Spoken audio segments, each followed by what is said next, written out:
Assalamualaikum warahmatullahi wabarakatuh. Perkenalkan, nama saya Nisa Aulia Ajaro. Nah, kali ini kita akan belajar mengenai regresi logistik. Ada yang tahu regresi logistik itu apa? Analisis regresi logistik adalah analisis regresi yang bertujuan mengetahui ada atau tidaknya pengaruh variabel X terhadap variabel Y. Data regresi logistik pada variabel dependen yang digunakan harus berskala dikotomi atau data kategorikal. Nah, ada yang tahu bedanya dari analisis regresi logistik dengan analisis regresi yang lain? Analisis regresi logistik itu kebalikan dari analisis regresi variabel dummy. Dalam variabel dummy kan variabel independen yang berskala dikotominya. Nah, jika dalam regresi logistik, variabel dependennya yang berskala dikotomi. Analisis regresi logistik itu tidak memerlukan distribusi data yang normal atau tidak menggunakan uji normalitas. Oke, langsung saja ke praktek SPSS-nya. Di sini saya akan mengolah data terkait pelayanan, kualitas produk, dan jaringan internet terhadap kepuasan pelanggan. Pertama-tama kita buka variabel view-nya terlebih dahulu. Kemudian kita beri nama X1, X2, X3, dan Y. X1 kita beri label pelayanan, X2 kita beri label kualitas produk, X3 kita beri label jaringan internet, dan Y kita beri label kepuasan pelanggan. Karena variabel dependennya itu kan data kategori ya, maka values-nya kita kategorikan 0 itu untuk tidak puas dan 1 itu untuk puas. Kemudian measure-nya X1, X2, X3 itu scale atau skala, kemudian Y-nya itu tuh nominal karena data kategori. Kemudian kita ke data view. Nah, di sini saya sudah memasukkan data-datanya. Y-nya ini kan 0, 1, 0, 1. Nah, itu tuh sesuai dengan kode di values tadi, bahwa 0 itu tidak puas dan 1 itu puas. Oke, langsung saja kita analisis. Pertama, kita klik Analyze Regression. Kemudian, Binary Logistik. Nah, untuk variabel Y, yaitu kepuasan pelanggan, kita masukkan ke kolom dependent. Kemudian untuk X1, X2, dan X3, kita ke kolom covariate. Kemudian klik option. Kemudian centang Hosmer, Lemeshow, Goodness of It, dan Iteration History.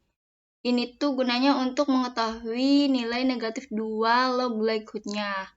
Kemudian klik continue, klik OK. Maka akan muncul output SPSS-nya. Nah, ini dia output SPSS-nya. Kemudian kita interpretasikan sesuai dengan ketentuan analisis regresi logistik. Nah, di sini tuh saya sudah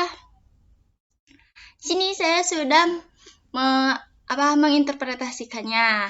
Judulnya itu tuh pengaruh pelayanan, kualitas produk, dan jaringan internet terhadap kepuasan pelanggan. Hipotesisnya itu ada 3. Hipotesis pertama itu diduga pelayanan berpengaruh signifikan terhadap kepuasan pelanggan.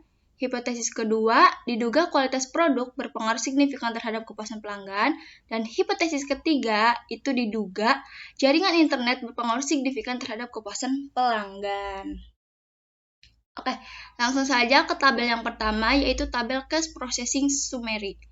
Maksud dari tabel ini tuh yaitu kita lihat N. N ini kan 55. Nah, ini tuh yaitu tuh jumlah data yang tadi kita masukkan itu ada 55. Jadi tuh penelitian itu menggunakan 55 data untuk jadikan sampel gitu. Kemudian kita masuk ke tabel Dependent Variable Encoding. Nah, maksud dari tabel ini tuh yaitu menandakan kode-kodenya yang sudah kita masukkan tadi. 0 itu untuk tidak puas dan 1 itu untuk puas.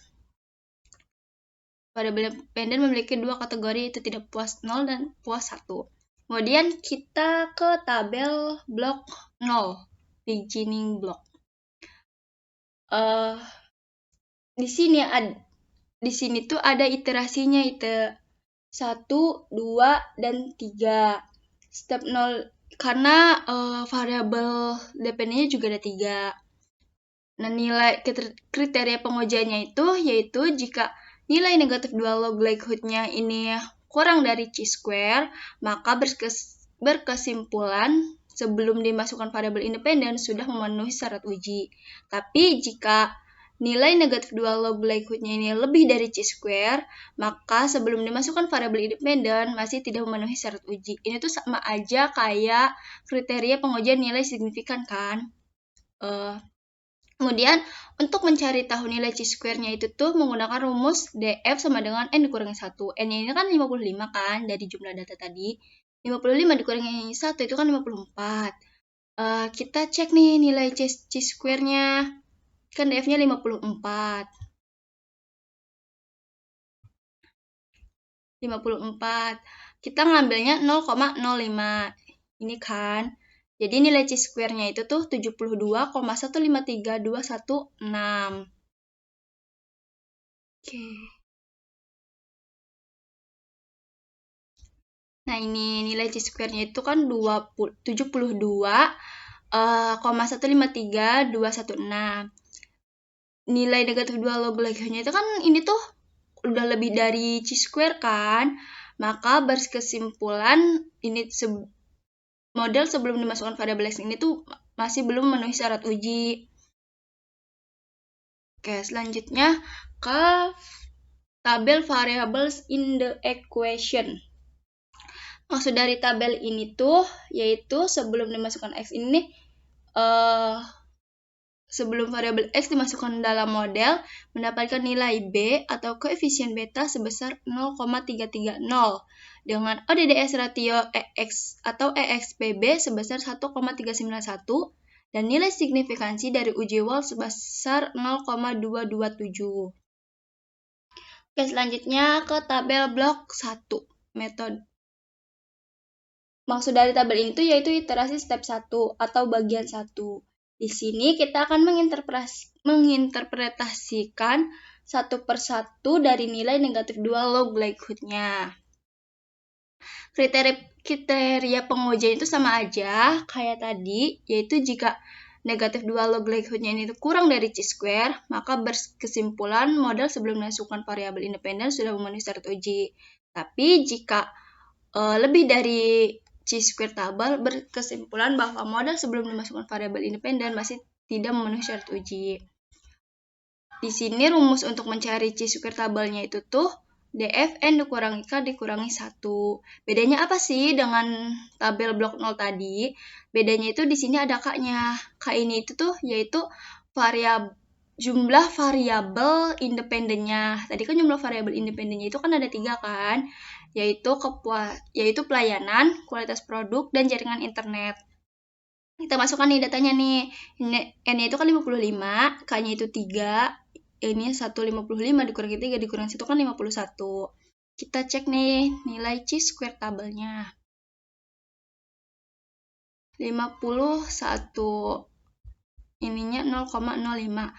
Jadi nilai chi-square-nya itu kan 68,669294.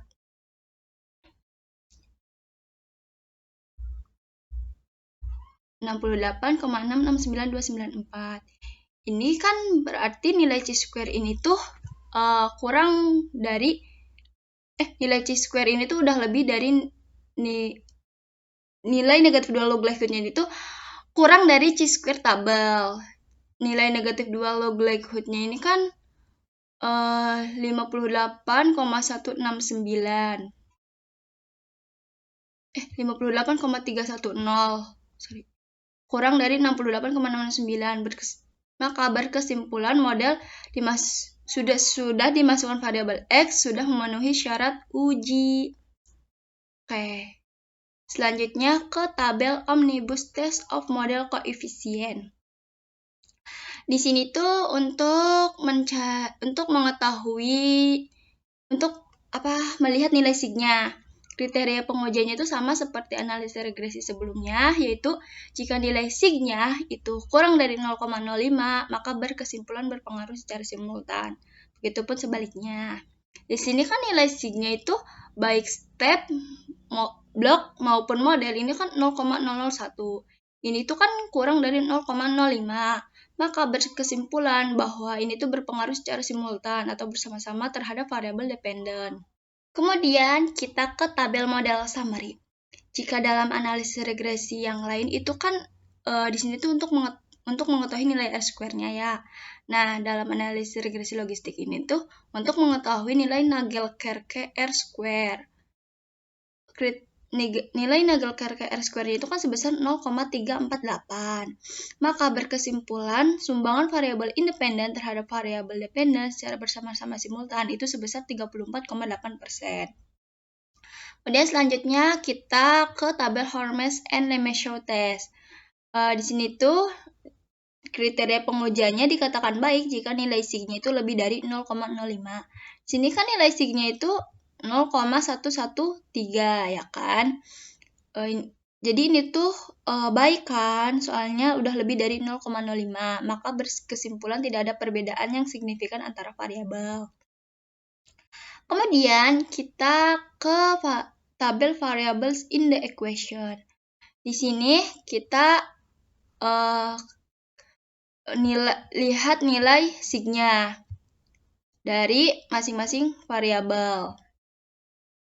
Kriteria pengujiannya itu, jika nilai signya ini kurang dari 0,05, maka berkesimpulan berpengaruh secara parsial. Kita lihat nih, variabel X1. Variabel X1 ini kan, variabel X1. Variabel X1 ini kan nilai signya 0,02 kan. Ini tuh kan kurang dari 0,05. Maka berkesimpulan bahwa variabel pelayanan itu berpengaruh secara parsial terhadap kepuasan pelanggan. Maka H1 itu diterima. Kemudian kita cek variabel X2. X2 ini nilai signya kan 0,614. Ini tuh kan lebih dari 0,05 kan.